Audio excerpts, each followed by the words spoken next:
This is Math 139, and we're looking at Section 2.7 on solving inequalities that contain higher order polynomials. We're going to look at this graphically first, and I'm going to state that my preference is to go ahead and get a 0 on one side of my polynomial. You know that when we graph, it's possible to draw separate graphs of the two sides of an equation or an inequality. But with these higher order polynomials, there's so much going on that I find it becomes very cluttered. And I prefer to get the 0 first. I find it's just a little bit easier, a little bit cleaner. So we are going to end up with 0 on one side, looking for either f of x is less than 0 or f of x is greater than, maybe greater than or equal to 0, depending on what the original inequality asked. If we graph our polynomial, y equals f of x, for example, it might look something like that. Let's think about where the solutions to f of x is less than or equal to 0 would be. The function itself, the y values, are less than 0 or negative. In this part of the graph, we have negative y values. And again, in that part of the graph, we have negative y values.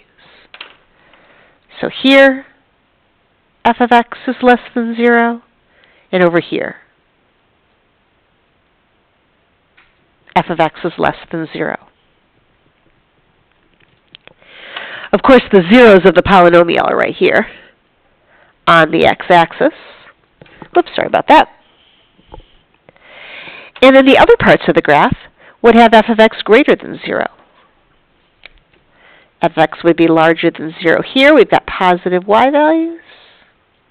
And also here, positive y values.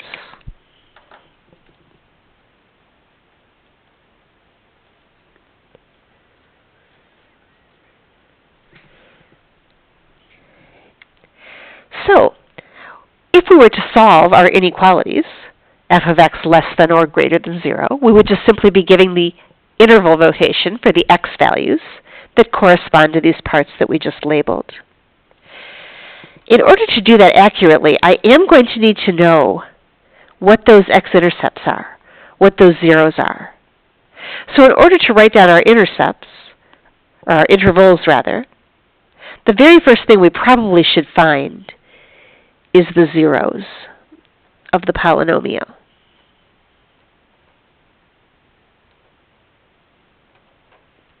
Those are going to be the places, again, where the graph changes, where the y values go from negative to positive or vice versa.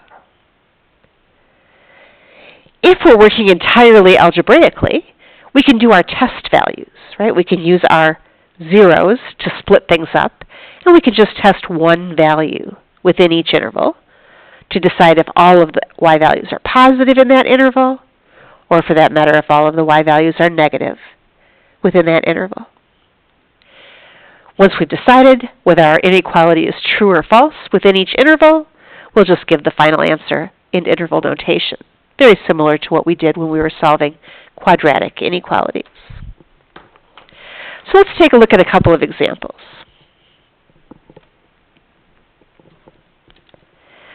Right now, I do not have 0 on one side. And again, it's not impossible to do it this way, but I find it's cleaner if I get 0 on one side. So I'm going to do that.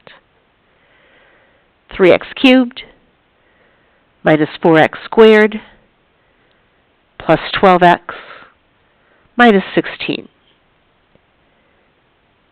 less than or equal to 0. We would like to solve the related equation to get those x-intercepts, the zeros.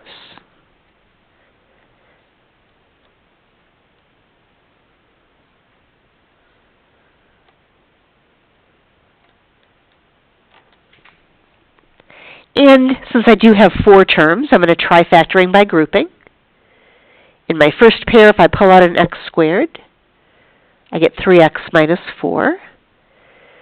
Plus, I'm going to factor a 4 out over here, which also gives me 3x minus 4. 3x minus 4 is my common binomial. And then I have x squared plus 4.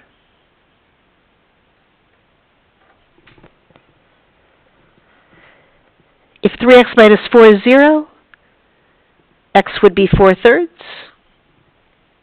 And the second one gives me x squared equals negative 4. If I take the square root, I would get x equals plus or minus the square root of negative 4, which is plus or minus 2i.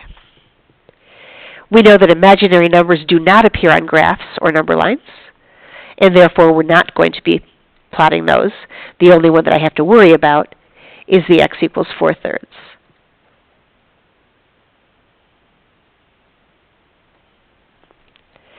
So I'm going to go to Test.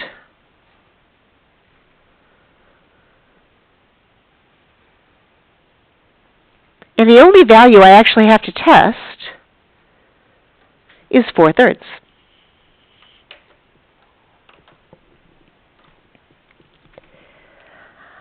I am going to pick the test value 0. And if I go back up and, again, just using my calculator to help, let's plug the function in. I'm going to use the modified one, the one where I had the 0 on one side.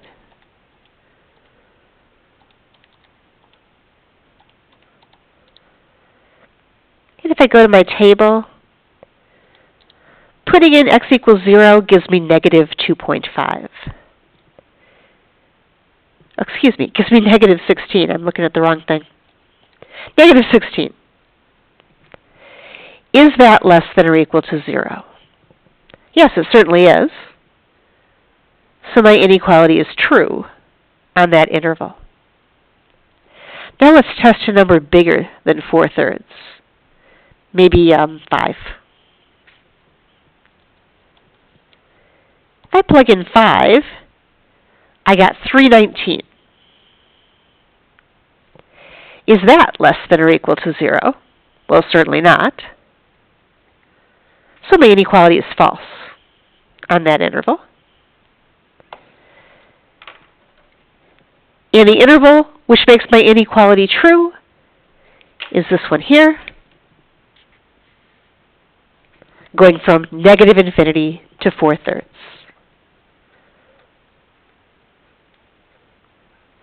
I will use a bracket because it was less than or equal to, so I can include the 4/3.